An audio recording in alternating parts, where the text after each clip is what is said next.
Welcome to the Joy Temple program.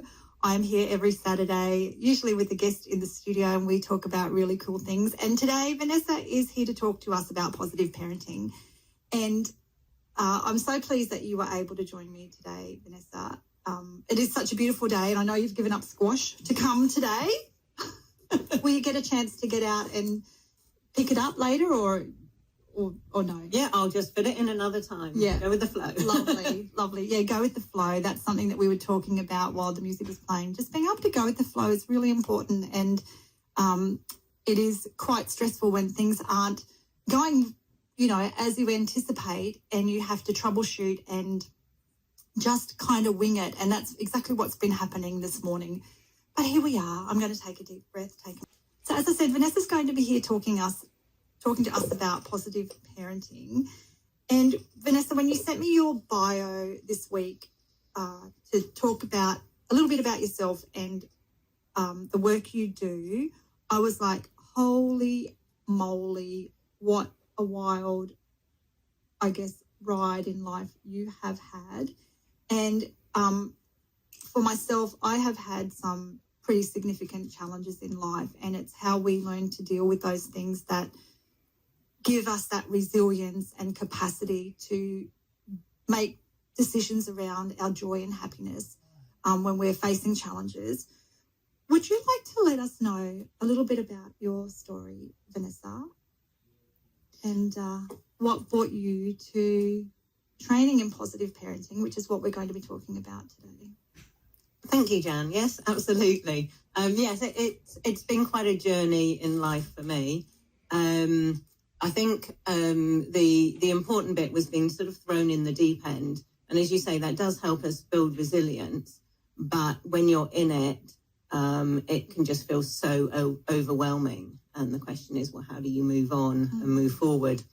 And what is the deep end? We all have, the deep end can be different for so many people. Like the deep end could be something that might seem insignificant and small to somebody else, but the deep end could be something really big. The same thing could be something really big to someone else. So what is the deep end? Oh, no, that's absolutely it. I mean, I've been doing a lot of work looking at trauma recently, because trauma people think of as the big event, and people don't actually necessarily understand that trauma is not about the event. It's all about how we deal with it or struggle to deal with it. Mm-hmm. So my deep end, it is one of those events that's categorized to most people as a deep end, but a lot of other people, theirs is just as significant for them. So my journey, the hardest part of my journey was when I was basically left widowed with 4 children to bring up on my own. And I'm from England, so my support is in England, not in New Zealand. So I was actually still pregnant with my 4th child when my husband died. And yeah, that was a shock, and that is quite a deep end to dig yourself out of. Absolutely. Yeah. Yeah. And I think that was one of the things that, when I read through that, I was like, you are a widowed parent of 4 children, and to deal with the joy of having your children and having another child on the way, but also the grief that would come with that loss, regardless of the timing, the grief that would come is also, a really hard thing to get through. And I actually have a friend in Australia whose husband died about 2 years ago, and her grief is it's really overwhelming for her. And I don't think, we have someone in our heart and they stay in our heart, and it's a really hard thing I've never experienced that kind of grief of losing a loved one who is that close to me, but I imagine that it must have been the most awful time for you while trying to just get on with life as well. Absolutely. And grief's a difficult one. And again, it's one of those things that we see grief. We can see, like, if someone loses a loved one, that's a very definite grief. But I think what also happens is we miss the smaller griefs in life. Like just the end of a relationship is a grief. A grief is losing something. But even when it's losing what your dream or your vision is, that's a loss as well. And we don't, in this society, process grief. And there is a process for it. It's not a straightforward process. But if we ignore it, it doesn't actually go away. But the first thing would be to recognise that you're in a situation where you've had a loss. As I say, it's not just the loss of a loved one, it's the loss of a vision as well. For me, I've had some significant losses, and, one of them was losing my job through redundancy. And at the time it was like, well, I'll find another job, it'll be right. But I actually never found another job. I struggled to find work, and that loss around redundancy meant losing all these network of people that I worked with, the network of going to one place every day, which was my solid rock. So that was a loss for me. But I think one of the things I've managed to do in my life is build up very strong resilience and coping. And so for me to have that practical viewpoint of going, okay, this is what it is, right? I'm going to deal with it, and I'm going to not so much get on with it, but I'm going to find a way to not let this hold me back and slow me down, because I still have all these other wonderful things happening in my life that I want to, experience and do. So I can't let this one thing be the definer of my joy and life as it is right now. Yeah, that's right. And I think that was very much my attitude. But you lose, when you lose a job, for example, you lose part of your identity. So that's what you need to try and get back, is a new identity or rejig the old identity. But I absolutely had that attitude. My husband died, and I was responsible for me and 4 children. And I thought, I can't let that trip us up in life. So it's about it's almost like the mindset of, right, well, okay, I don't want that to trip us up. So what do we do now? How do we move on? And I had some difficult children. It wasn't just plain sailing. It becomes a choice, I think. You can choose to be accepting and say, well, this is the reality here, or you can also have that choice of going, well, it's too hard and I'm just going to sink. But the thing is, there always is help out there for people to be able to support and show you ways to get through these challenging times. And I think that's a really important point, is finding help and support. But even asking for it, I find that's one of the blocks that parents can have, is not wanting to ask for help, or thinking, oh, I'm managing, I'll get through. And especially in the early years when your children are young, a lot of parents think, well, look, it's okay, it's not that bad. It's hard, but I'll get through it. And then what can often happen is, because they didn't set up those early structures in the parenting, it all falls apart when the children become teenagers. And that's when it really all goes wrong. Yeah. And the child's a teenager, and then you're completely lost. Yeah. And how old were your children? So you said you were pregnant with one child when your husband passed away. How old were your other children at the time? So I think the oldest was 8, and the next one was 6, and the youngest was just under 2. And how old are your children now?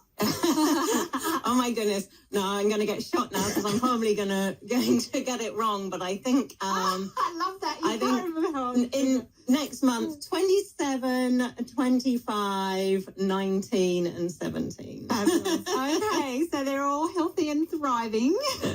Well, 3 of them are out there doing their own thing, and I only have one still left at home in her last year of school. Wow. Do the other children live in New Zealand, or have they spread their wings? Not yet. No, they're all still here, but mostly in Auckland now. In Auckland. Yes. Okay, fabulous.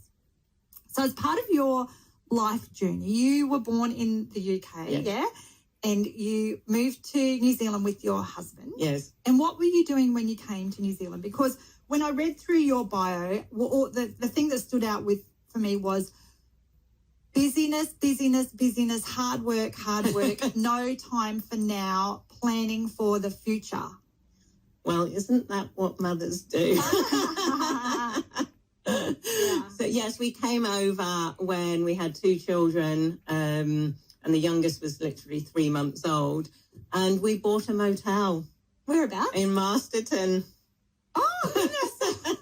How did you land in That's what everybody says. And it was a beautiful little motel, lovely old villa, big grounds with a swimming pool and 10 units. And it was just lovely. Did you just like look at the map and get a pin and go, shut your eyes and go, right, 1, 2, 3, pop. As anyone who lives in New Zealand knows, you don't choose Masterton because a lot of people haven't even heard of Masterton. So Masterton is New Zealand's a small place, and I don't kind of consider Masterton to be too small, but it's a town, what did you say, an hour and a half drive from Wellington. So you cross the Rimatukas and head through the beautiful Grey Town and Carterton, and then you get to Masterton. And it's a bit rural. It's close. It's a bit of a gateway to some other places that you can go to, nice beach places. But, yeah, Masterton. Hello, Masterton. Yes.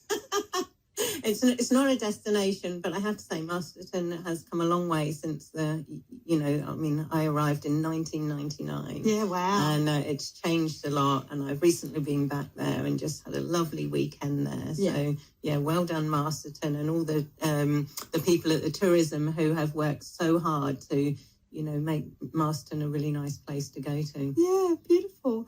Do you ever go and drive past the motel? Is it still there? I've checked on it. It is still there. I think it's the oldest motel in Masterton. And in fact, Peter Jackson, when he was doing his movies, actually had a lot of people staying at our motel because he was building, renovating a house out of Masterton. Wow. So, yes, it's still there. It's still a lovely motel. Oh, I love that. I love that. So at the time of coming to New Zealand, I gather that life coaching and positive parenting wasn't part of your plan of work and becoming something that you would be doing in your life. How did that step happen for you to become a life and relationship coach and also trained in positive parenting? So my journey started right from the beginning. I always loved children. In fact, I was just looking through old photos and I'm there at my cousin's christening, holding him as a baby. And so, yeah, always loved children and studied psychology. And my favourite part of psychology was what they call behaviour modification. And it just fascinated me how we behave or why we behave how we do. Yeah. And, so that was all put aside, obviously, for many years. And then when I had 3, maybe when the 4th one had been born, I thought, it really is time to get back to this side of things. And at the time, New Zealand government was considering a new program called P, Positive Parenting Program. And they were trialing it. And I was absolutely delighted because I got chosen to train. Oh. And it fitted so well with my philosophy of, the way to parent. And I thought I was going to have to set up the whole thing on my own. And yet here was a program and the government were bringing it in and I could be trained. And so that's when I started, which is about 12 years ago now. And obviously I already had my own children. So I had, I could practice all day, every day. And you said that your children, when they were younger, were hard work? Yes. Yeah. Why was that? So I consider 2 of them to perhaps be a little bit on the spectrum, although it's every behaviour, everything in life I see is actually on a spectrum. Nothing's really black and white.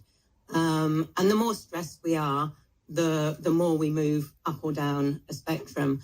And a couple of my children, were incredibly hard to parent.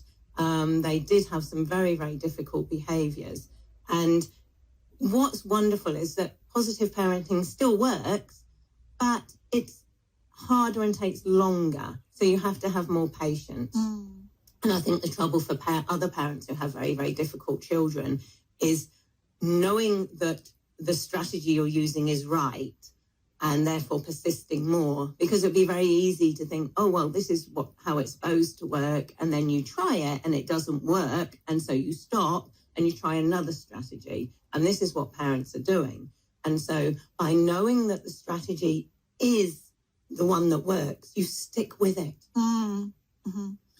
And I think, consistency in parenting is a really really important thing. Yeah. And I think children are very smart and they find lots of ways to kind of spin things around to make us feel guilty. I'm a parent. My son's 37 and, I remember my parenting days and they just have a way. They have a way of just spinning things around and making you feel guilty and making you give in to their, demands or whatever it is that they're wanting. So it is really hard to maintain that consistency, but it is really, really important. Well, the reason that consistency is important is it makes it very clear for children. And what happens when you're inconsistent is the children are actually confused. Yeah. So they don't know the rules. And it's just much easier if they know the rules. So if you're consistent, it's really clear. And then they don't have to think about it anymore. Yeah. So, yeah, it gives them a stability. And if we're growing up from stability, then we just feel more secure. Mm-hmm. And it's the security we need in life. And I think that not only is necessary in parenting, it's necessary in life. I know I've worked in jobs where there hasn't been consistency. There hasn't been consistency with leadership. And you're like a ship just sailing in the ocean and not kind of knowing what the weather's going to be, what's going to happen next. And it is really, really hard. And it's really hard for your own identity. You start to doubt yourself and you start to question yourself.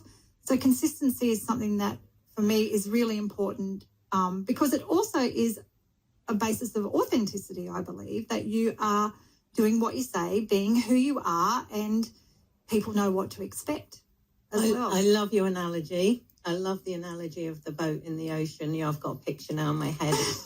It's just floating around according to whatever the weather and all the external things are doing, and you're not driving it at all.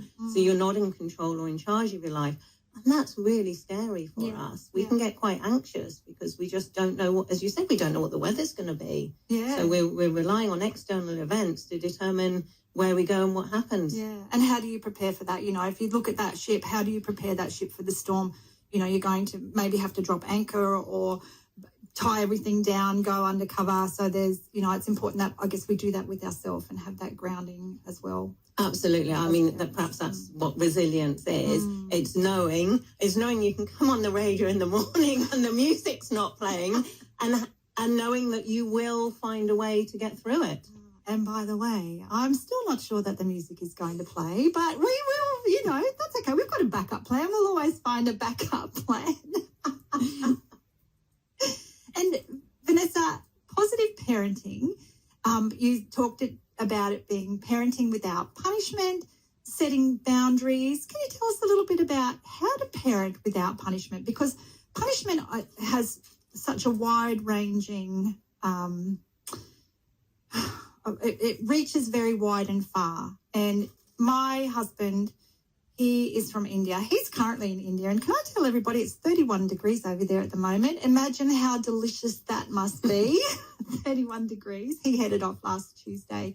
And, his parenting, his life was one of extreme trauma. He was brought up in a very abusive household where punishment, I don't even know that it was punishment. It was just day-to-day life of violence and aggression towards not only him but to his mother and to his brother. So that was his norm. And, I really credit his ability to just make that decision in life to go, I don't want to be like that man. I don't want to live like that man or treat anybody like that man treated me or my mother.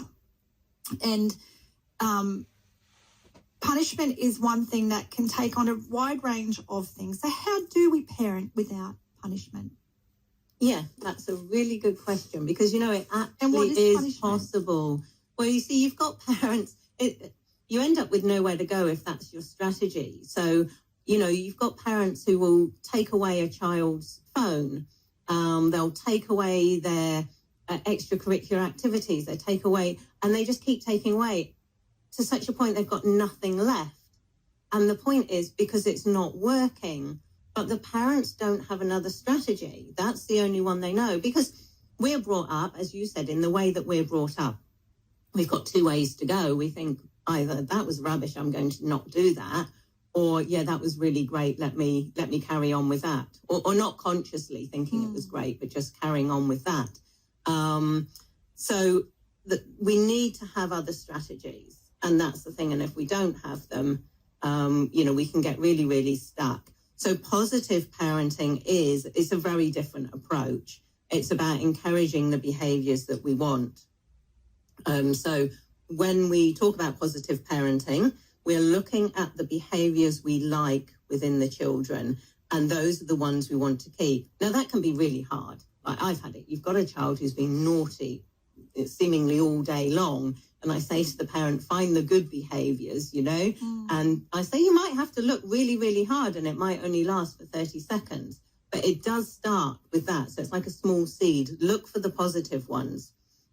The other thing, which is really, I remember it was the head teacher at my son's primary school. And this is a trap that we fall into. The child could be good all day, but they do one bad behavior, and suddenly we're like, you're such a naughty child. And you need to turn that around. The child's a beautiful child, but some of the behaviors we do not want. Yeah.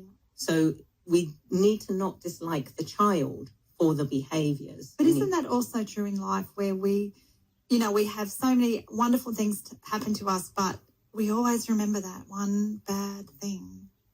Yeah, that's kind of true in life. Absolutely. We can, yes, the bad things that we're ashamed of or disappointed with, they can really stick in our mind. So with positive parenting, what we're doing is we're adjusting the behavior positively, and we're doing it by looking at the positives. And as much as possible, we actually ignore the bad behavior, because if we give attention to the bad behavior, that's what we're going to get more of, because children want attention. So whatever you give them attention for, and yeah, it might seem counterproductive giving them, that they want attention for the bad behaviors. They don't actually care. The main thing, firstly, is to get attention. So if you don't give them attention for the bad behavior, they're actually going to kind of drop it.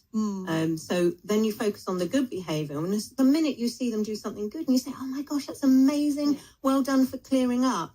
You just see the look on their face. They want to do it more. Absolutely. Yeah. I remember, so I had my child very young. I was 19 when I had my son, Ben. And I remember going to this place in Brisbane where I lived called the Relaxation Centre. I don't know if it's still there, but I was introduced to relaxation by my elder sister, who one day said to me, I went to this place, the Relaxation Centre, and we did this thing where we laid down and we just let our body relax, and it was like the most joyous, peaceful feeling that you could ever imagine. I'm like, oh, I don't know about this. But I went along to this relaxation centre, and he was talking about behaviour, and an example he used was that the kids come home from school, they throw their school bag down, they kick their shoes off, they leave them in the doorway, you come home from work, everything's on the floor, and your moment of walking in the door is, why is this school bag here? Can you put your shoes away? And it becomes this like nagging. And the example he used was, when you go home, don't say anything about that stuff. Just ignore it. And the kids will be so freaked out, because it's like they're expecting you to come through the door, complain about that. When you say nothing, they're like, oh, what's happened? Absolutely. Puts them into a little bit of shock. Hey, should we try a song? Absolutely. Let's go for it. Let's try a song. Now, you have sent a few different songs in today. Look, I don't know that they'll all work, but I do know this one will work, and this is Can't Stop the Feeling by Justin Timberlake. Can you tell us about this song and why you've chosen it today, and why? So this song is when I moved to Wellington about 6 or 7 years ago. 2 of my children had left home, and the big geographical move, because I'd moved from Marston to the Bay of Plenty for 12 years. So this is, 7-8 hour drive down. I moved all the way down to Wellington, and it was quite a pivotal moment, really. 2 children had left home, and it was this feeling of, wow, I think I've done it now. I think I'm home and dry, So that's a lot of years of struggling after my husband died. And this was I think I might be through it now. And this song to this day, I put it on and it just gives me that good feeling of... We're talking about positive parenting, and I am so grateful to the technology gods to allow that song to play. That was Justin Timberlake with Can't Stop the Feeling. Welcome back, Vanessa.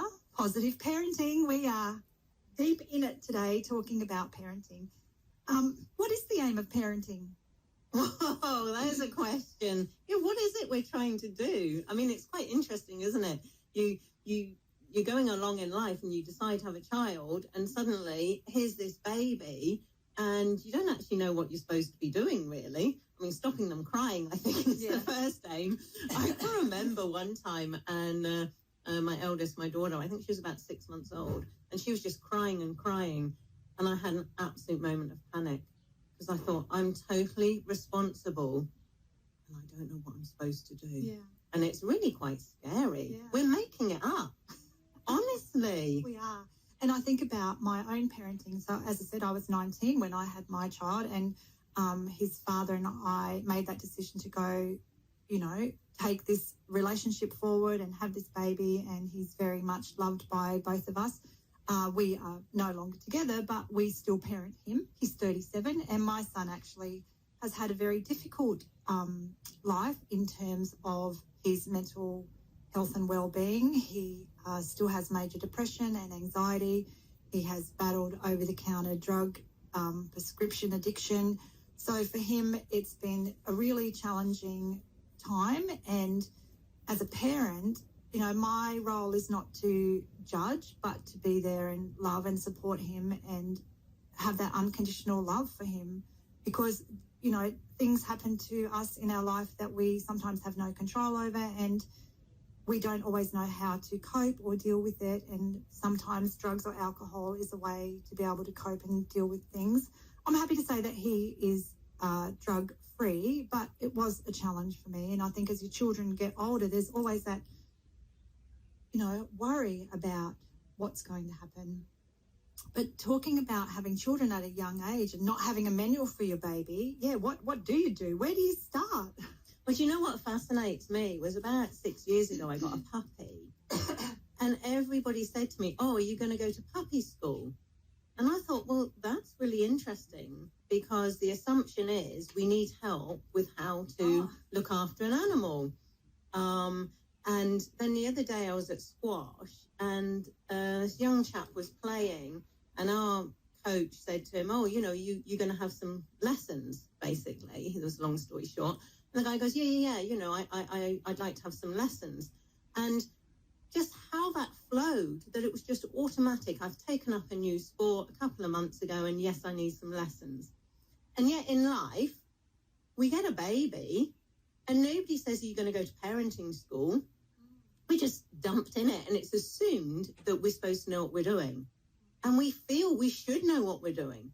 And yet, why? Where have we got that information from? Just because we were a child, but of course our parenting from our parents, well, that's not necessarily a smooth, easy journey. They didn't know what they were doing. No. But there's no assumption that we should go to parenting school. And so we just kind of stumble through it, not knowing what we're doing. Yeah. And it brings me to the question of, you know, what are we trying to do even? Because for the most part, we're just trying to get the children to behave. Like that's keep step one. Yeah. And I remember one day thinking to myself, oh my goodness, I've got 18 years total to get this child ready to be able to go out into the world and thrive. Now, 18 years might seem like a long time, but, you know, you're starting from a baby that can do nothing for itself. You've got to teach it physically. You've got to teach it emotionally. You've got to teach socially. There is so much to teach, and we don't even know it all. And you've got 18 years for this child to be ready to hit the world. But not only for the child who needs nurturing and love and care, but also for yourself, you know, to be able to find a balance between living your own life and thriving while, you know, being, you know, in a relationship or, you know, on your own, depending on what the circumstances are. But your life yourself that you need to have, in control, plus you might have parents who you need to be thinking about, or other siblings or other things happening, plus the child. So there's a lot. It's a balance. Hey? Absolutely, and quite often we don't actually handle the balance well, and so our own life gets put on hold for a lot of years. And I know that for me, it wasn't about me and my life, because the focus was on the children. I didn't have any spare for my life, because that was a hard enough job. And that's what got me started. So originally I was just doing the parenting coaching, and then I actually about 4 years ago moved into helping parents as well. So life coaching, life mentoring, because the parents needed some help as well. So the first thing they wanted to do was feel a bit of confidence in their parenting. Then they felt that they could perhaps, look at their own lives a bit. And so then I started this all-round package where I'm helping with parenting and the parents' lives as well.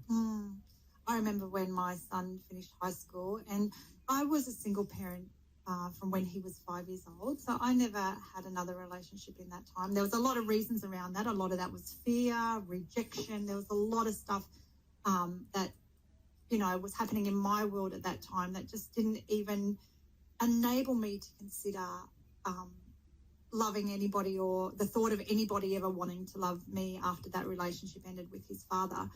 But I remember when he was about to finish high school, and it was like, oh, what now? What now, right? I have been this mother this whole time who has done the day-to-day, getting this, young man to school and helping him, keeping him alive, teaching him to drive, teaching him values and all of this kind of stuff. And, his life took a direction that was unexpected.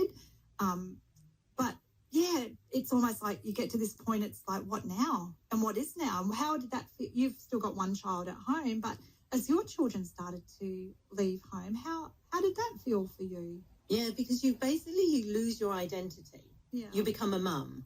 And it's like you were saying earlier about when you lose your job or you're made redundant, your identity goes with that, and you have to either create a new one or think, well, actually, who am I if I'm not that? And I actually did this quite consciously, because I met a woman years ago, and her children were leaving home and she was lost. And I thought, I don't want that for me. And I actually started it as a 10-year plan. So when my eldest, I've got 10-year gap between the eldest and youngest. So when the oldest one left, I thought, right, 10-year plan, I need to merge and start my life so that by the time the youngest leaves, it's a kind of a seamless movement where I've got my own life as well. Yeah. So I've actually done that quite consciously, which is why I started. So I was doing the parenting, the positive parenting. It's why I started the life coaching. About 4 years ago.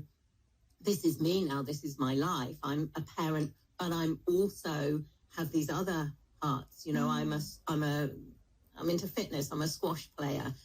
So yes, it's about finding the other parts of you, and again, trying to get that balance. And what a great example to show your children that I need to have my life. I need to have my time. I need to do things that I enjoy, and I need to feel like I am alive as well. And that's a really nice example. And I think often parents they either go one extreme where they're not focusing on their children, or the other extreme where they are really focusing on their children and therefore neglecting their own self-worth and self-care. And what happens next for me? And what a shock to the system that is when you shut that door behind your child as they move on to their life, and you're like left wondering. Well, it's like when you were talking earlier about grieving. That's a grief, because you suddenly lose that role, and that was my aim. I don't want to suddenly lose that role.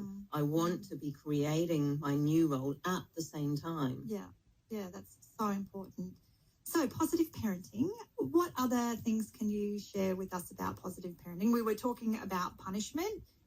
Tell us some more things that we can do. And positive parenting, is there foundations that stay through the timeline of your child being born to when they may leave home? Some children don't leave home till they're 40. So more about positive parenting. Yeah, so there's some really key important things that really help us. And I think we've touched on one of them, which is if we're going to give things labels, boundaries would be a label. It's about being very clear with your rules and your expectations and sticking to them through thick and thin. Now, I do a lot of, I post videos and I put articles on my website, and there's a new one that I want to put on, and this might sound controversial, but if your child says, I hate you, you should actually give yourself a pat on the back, because it means you're doing the right thing. And I'll tell you for why, because what it means is you put up a boundary, and they've worked out that boundary is so firm that they have got nowhere to go with it. So the only thing they can do is say, I hate you, and walk off. And that means well done, because you've been firm with your boundary. Of course they don't hate you. No. And what happens is you immediately think, oh my goodness, what have I done? My child hates me. They don't hate you. They're just trying to hit you where it hurts. Yeah. Just as a last test, is that boundary still there? And if you cave at that point, you're done. Don't. Forget it. You're done. You might as well just go and sit down. So your boundaries are really important. And I used to say, my son was, he was a real one for finding the loopholes. So your son has actually messaged you this morning, hasn't he? Yeah. Well, we were talking about challenging children. All my children are listening. The group chat is going absolutely wild on my phone. Oh, look, I hope that they might send you a message and tell you how appreciative they are of your parenting style and what great humans they have become, you know. Well, absolutely. And when I moved to Wellington with my two younger girls and my son was home from his first year of uni, he said, I know I didn't like it, but please don't spoil the girls, because you absolutely did the right thing with me when you were parenting me. And yeah, what better appreciation than to hear those words. And to have that wisdom. To have, and are you a grandmother? No. So your children are using your experience and teachings to impart that wisdom within themselves, to understand that what you have done for them has been very powerful and empowering in terms of the parenting that you've had.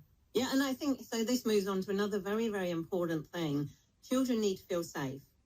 They need to trust you to keep them safe. And when they feel safe, that actually gives them this firm platform. Going back to your analogy with the boat on the ocean, my kids weren't floating around on the ocean. They had a very firm platform, so they could go out there, experience the world. They could try new things, knowing that if it all fell apart, the platform was there. And I think that's what we need to provide for them, that safety. When you feel safe, it's amazing what else you can do in life. And what does safety look like for parenting? What does that platform look like? Yeah, so it's interesting. So you can start, obviously there's the physical. So, you know, we need the basics of a roof over our head and some food on the table. So we need a few of those basics. Some clothes and shoes would be good. But then there's also psychological safety.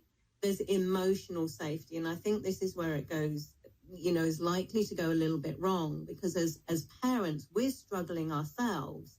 So how hard is it then to give that safety to our children emotionally when we don't know what we're doing either? Yeah. And that's the problem. Yeah. We are struggling with our lives. It's a hectic world out there. There's so much to do. And we're trying to give safety to our children whilst not having it ourselves. Yeah. And for me as a parent, one of the things that was really hard for me, and I have lived with a level of guilt over my parenting, and I've had to really work hard on letting that go, because as I said, as a parent at 19, I was somebody who had severe panic attacks when I was younger, and they impacted greatly on my child's life. Yeah. And we would be out driving somewhere and I would have a panic attack, and it would be awful for me, but awful for him to witness what was happening to me. And I had no control over those at the time. And thankfully I've had really fantastic treatment to get through that. And my treatment came through, cognitive behavioural therapy, to learn to understand what they were and how to get through them. But when your child is seeing you suffering and struggling, that's just an added layer of heartache that I know I put onto my child, and one that I had to just, when he was old enough to say, look, I'm sorry, I feel bad about what that has been for you or may have been for you. And children are very understanding and very accepting and, very also give unconditional love, which has been, wonderful for me. But yeah, man, that hurt when I couldn't protect that emotional safety of my child. But the interesting thing is there is no such thing as a perfect parent. And one of my favourite lines that my children like is that I say to my children, I mean, everyone says I'm a really good parent, but what I say to my children is, I've messed you up in some way, and your job is to work out how. Because no one can be perfect. I mean, my childhood wasn't great. Therefore, that will come through in my parenting. So there's no way I can parent perfectly, and they've got to work out what things I've passed on to them. Like, I used to be a people pleaser. Now, maybe that's come through for my children, but whatever it is, they've got to work out what I've passed on through modelling. I haven't, like you said, it's not intentional. It's just what's happened in your life affects their life. And they need to find that out and work that out, and then they can move forward. It's a bit like panning for gold, isn't it? You have that tray and you put all that stuff in there and you swizzle it around and work out what you're going to get rid of to kind of keep those gold nuggets that you can take forward. And I know even for me, having been parented, some of the things that, even now my mum will still say things to me. It's like, oh, my goodness, I'm nearly 58. Stop parenting me, because I may not have listened to those lessons when I was young, when I was a teenager, but somehow some of those great things that I was taught have stuck with me and have made me into this, what I consider to be a pretty decent human sitting here in this studio today. So, yeah, it's a lot. You know what's interesting about what sticks, because I can remember before my son left home and I was trying to teach him all these lessons. Like, I was on the countdown, 5 months, 4 months, and I was like, quick, what else do I need to teach him? And I was like tearing my hair out. I just thought, this is not good. He's not ready. And of course, but he left home, he went off to uni. And I was really surprised that all those lessons had gone in there somewhere. And when he needed them, he pulled them out the bag. And I was so proud. I was proud of how he managed his life. And still to this day, learning and growing. So yes, all those lessons were in there. So. And he's cooking a bit, yes. First year was all takeaways, but I think that's quite normal. And then it's learning to cook. So, I want to say to all the parents out there, they might seem like they're not listening and not taking it in. But, it's probably in there somewhere, and hopefully it will come out when they need it. Yeah. And, that's true. It will stay in that little, what I like to call a little tool belt, when you need to get it out. And the reason I asked about the cooking, and in particular for the male perspective, is that I know women who have partners who don't cook. Their men just don't cook. They've never been taught to cook, and cooking is such a beautiful thing to be able to do, not only for yourself, but to be able to give to others. So that being able to prepare food is, really, I think it's kind of sexy, actually. When I met my husband, Shakti, we went off to Fiji after knowing each other for like 3 weeks. That's how it worked out for us. And we bought some fresh fruit, and we would sit down at like the little outdoor table at lunchtime. And, it was very sexy. He'd just peel that mango. Wait, peel that pineapple. It's like, you're cooking for me, baby. I love it. Well, and of course, food is really, really important. And they're discovering more and more how much, putting the right nutrition into us actually affects our mood and everything. Yeah. So, teaching good skills with learning foods, how to cook. And that's something that's a little bit hard these days because people are too busy. And everything's so easy. You just go and pick up your phone and food arrives at the doorstep. They didn't have that in my day. We had to get in the car and drive to the local Chinese to get our, takeaway food. And Vanessa, do you think parenting obviously changes as your children get older? And we've talked about having boundaries. So for you as a parent, how do you shift your needs as a parent to your children's age as they grow? Because that what you're doing for a child at 5 is not what you will do for them at 10 or 12 or... Oh, that's it. You're absolutely always moving your child along at not at the stage they're at, but one step ahead. Mm-hmm. So I can remember at 2 years old, my children had to get their own breakfast. At that point, it meant they had to get the bowl out, the spoon out, and the cereal out. Once they were there to help, weren't you? Yeah. So, maybe I was around and maybe I was still in bed. And then you keep moving the goalposts so that they're always just having to get to the next step and the next step. So parenting's a very active thing. You're not just sitting there being good friends with this, lovely young child. You're actually guiding them and helping them move along, because otherwise, and this happens to a lot of children, they could leave home at 18 and they don't know the basics, and suddenly they've got all these extra things to do and it's overwhelming. So my son, for example, he had a flatmate who hadn't learnt the basics because his mum had done it all for him. What are the basics? And there was so much to do. But even just knowing that when the rubbish bin's nearly full, that's got to go out or it's going to start smelling, or you've got to put your food back in the fridge when you've finished with it.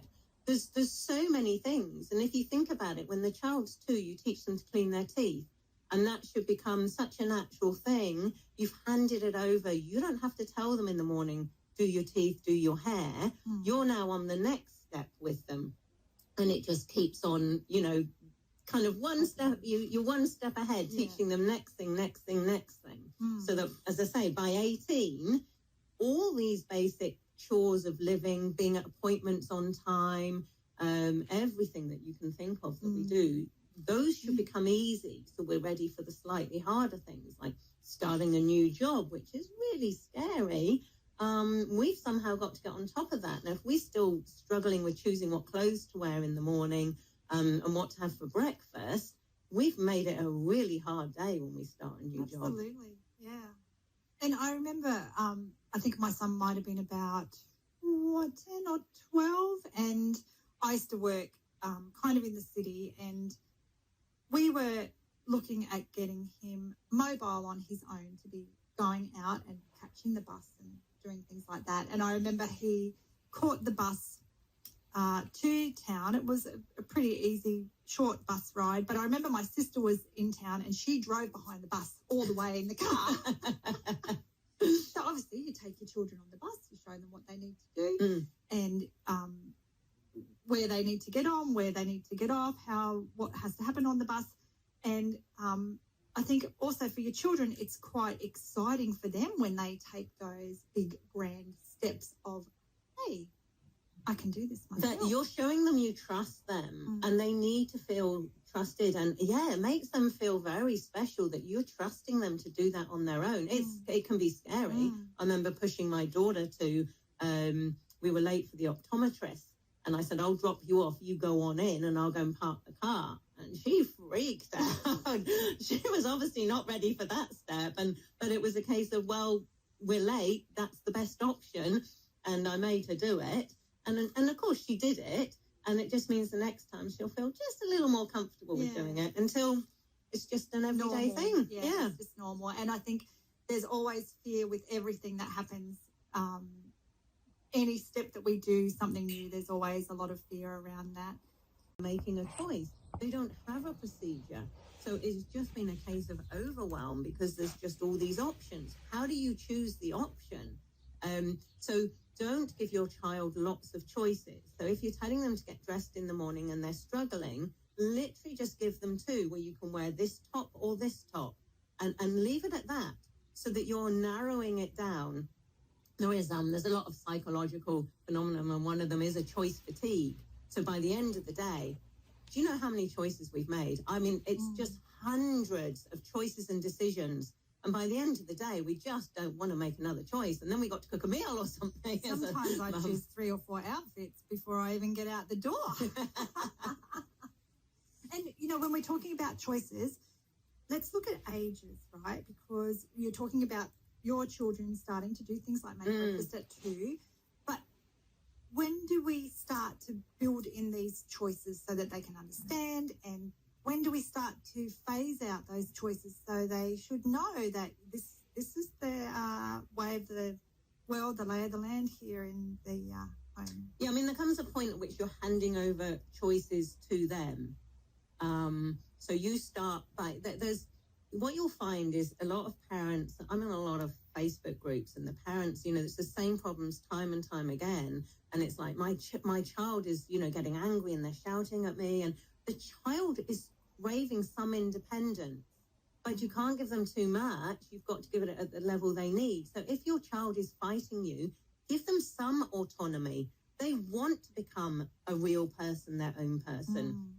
Don't take it all away from them, but just start to hand over some simple things to them. And as they can cope with those, again, you just move it along. There's no set ages. It's about where your child is in their developmental stage. Just keep moving it, and you'll know when they're finding it a little bit hard, that's when you're on the right spot, where you're just teaching them the next level. And then choices for teenagers, because we have a whole different world from when I was growing up, and even from when my son was growing up, in terms of choices available to us. And a lot of those choices sit here on this little piece of technology that we love, which can have some really detrimental effects on our well-being, but also some positive effects on our well-being. Absolutely. Well, I think you reach a point where you're not actually dictating the choices or helping with the choices. It's actually the foundations of the morals and the values that they're going to fall back on. So that's why you've also got to be teaching them your morals and values. I mean, you automatically are in your day-to-day world. They're learning yours, but then they've got to actually make sure they become their own values and morals, but guided by your original ones. Because what happens is we can grow up. I mean, so many times somebody says, oh, yes, you know, I was always going to be a doctor. I want to be a doctor. That was never what they wanted to do. That was what their parent wanted them to do. But they just got locked into their parents' wishes. And we've got to pull back. I remember when my son was getting ready to go to university, and I was like, oh, well, you've got to choose a course that's going to give you lots of options. I actually had to shut my mouth, basically, and let him make the decisions. He knew in his world today how it was going to work, not my outdated view. And he chose a very specific course. And I actually trusted him with his decision. And I stepped back and I said, I think you should do what you want to do. Yeah. And he was spot on. He did what he loved, and he has thrived. And I'm so glad I stepped back. Yeah. And it's really hard to step back, because I think there's also, in some cases, this view that you want to live your life that you missed out on through your children, which is like wrong. That's just not possible. And, you know, one of my greatest learnings as a parent was when my son first developed his depression and anxiety, was that this is his journey.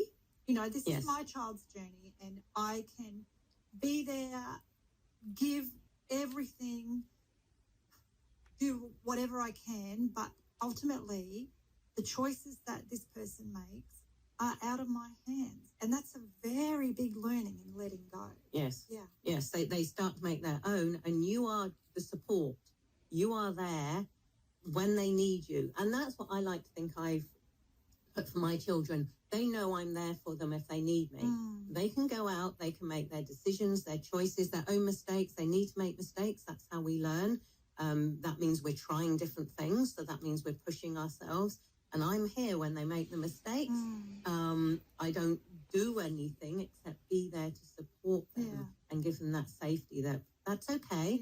Life's going to carry on. You are safe. It's okay. We all stuff up. I mean, that's the life's journey, isn't it? It is, yeah. And it is really hard. And I know at that time for me, my son was, battling suicidal thoughts and lots of complex things happening. And it's heartbreaking as a parent to watch your children struggle, and anything we can do to set them off, with a great start in life is so so valuable and so important. It may not always go as you hope, but you do your best along the way. What do you think, is it too late to start positive parenting? It's never too late to start. And I would encourage parents to ask for help. I've got on my website, lifementoringnz.com, I have got lots of articles. I just want to encourage parents to get some help or ask for help, be open to it, and not think that I should be able to do this. Mm-hmm. And no, it's never too late positive parenting, it works for adults as well, yes. To be honest. Positive adulting. It's more a way of living where you encourage the behaviours that you want by, rewarding the behaviours you see. Yeah. So if I want people to turn up on time for me, I've got a friend, she's always half an hour late. If I want them to turn up on time, I will reward the person for that behaviour rather than punishing the bad behaviour. Let's reward the good behaviours. So when you see something you like in somebody, then you say it, call it out, and label what it is. Mm. Say, I love that you smile and happy. I can't think of a good phrase at the minute, but call it what it is. With child's behaviour, yes, I love that you help me. I love that you say sorry when you've made a mistake. Mm. Call out what it is and say, I like that behaviour. That's a reward. Yeah. And ignore the bad behaviour. Unless it's dangerous, absolutely ignore it. You get this, again, another common one. The child comes home and they've learnt to swear. And the parent's like, oh, my God, they keep swearing. It really triggers me. It's like, yeah, and the more you get triggered by it, the more they're going to do it because they like that reaction. Ignore it and it'll go away. And whilst you're ignoring that, give praise to all the behaviours you do like. And it'll automatically happen. Amazing. So, Vanessa, we don't have a lot of time left in our program today, and parenting is something that affects a lot of us, whether we are parenting or being parented or have been parented. It's a journey that will continue on forever, and I just know that there's so many amazing resources available to people to help them on their parenting journey, which is fantastic. Now, you mentioned before your website, lifementoringnz.com. Mm-hmm. lifementoringnz.com, which is where you can find some further information from Vanessa around positive parenting, but also life coaching as well. Absolutely. Relationship coaching, relationship with yourself or with other people, either romantically, friends, work colleagues.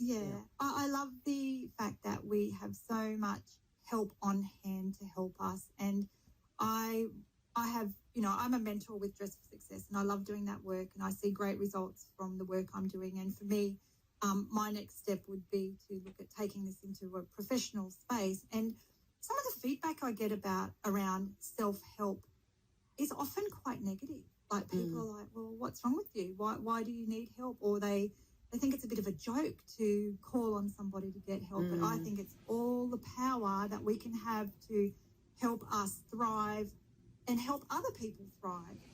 Being able to tap into really great resources is important.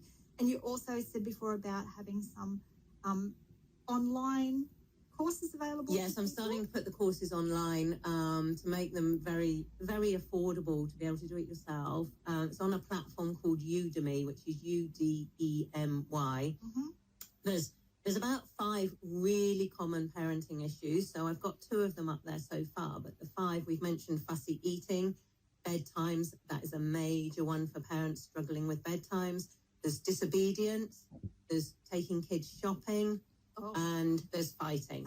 And devices. That's the newest one, that we have these days. And again, that works wonderfully. Devices is great. Positive parenting works fantastically for that because you've got a built-in reward. You reward the child by, the reward is that they get time on their device. So we don't take it away. We give it. So yes, we've got the courses that I'm starting to put online because they're affordable and they're easy for parents because they're bite-sized videos, like literally 2 or 3 minutes. So that's so easy to quickly find 2 minutes at a time. Not so easy to do a really long course that takes hours.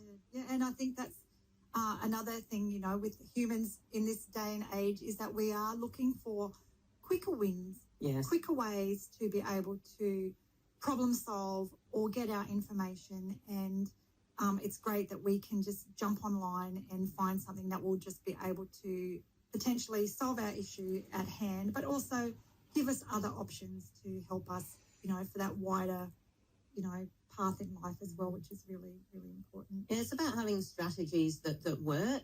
And the positive parenting is actually becomes quite a straightforward strategy and a toolbox that actually really works. And once you have that, what I find is the parents just have that confidence. And the minute they have the confidence, especially if you've got two parents and they're both on the same page, the child's got nowhere to go and they feel safe and secure. So it really, really works. Yeah, lovely. So before we wrap up today, we've still got a little bit of time in the show, but before we finish off today, Vanessa, I always like to ask my guests about joy because this is the Joy Temple program. My life is about joy and finding joy even in some of my most challenging moments. I believe that joy is something we can have even when things are happening. And I know for you, happiness is something that you can have when times are challenging. And I think maybe that was something that helped you understand that I can still be happy even though things are happening around you. So what brings you joy? I know you've got 4 children there who are bringing you lots of joy. What else brings you joy? That's interesting. See, joy comes in the small things, and quite often we think it's the big things. And I did a talk on happiness, and happiness isn't the lack of unhappiness. So we can have unhappiness and happiness at the same time. Things that give me joy are the simple things. Isn't that interesting? You know, there is a sunny day outside waiting for us, and I'm going to get home and I'm going to walk my dog up in the hills in the sun. Beautiful. That alone brings me happiness. Yeah. Yes, playing squash and the other sports that I do, they bring me happiness. It is the simple things. Yeah. We don't need the big things. And I think on the parenting journey, having that sense of inner happiness and finding joy in your day to day is going to be great for you, but also great for your children as well, and help them see that happiness is a way of life as well. So that's really important. So thank you for coming in today. I've loved having you in the studio. Would you like to come back another time? Maybe we could talk about some other cool things. I'm sure we could. I'm sure we'd have lots to talk about. Thank you so much for inviting me. Yeah, it's been lovely. It's been lovely. So you can find out more about Vanessa and her work at lifementoringnz.com, and her learning packages are on Udemy. Udemy, and I will put some information on my socials as well, the Joy Temple on Instagram and Facebook, so that you can get in touch with Vanessa.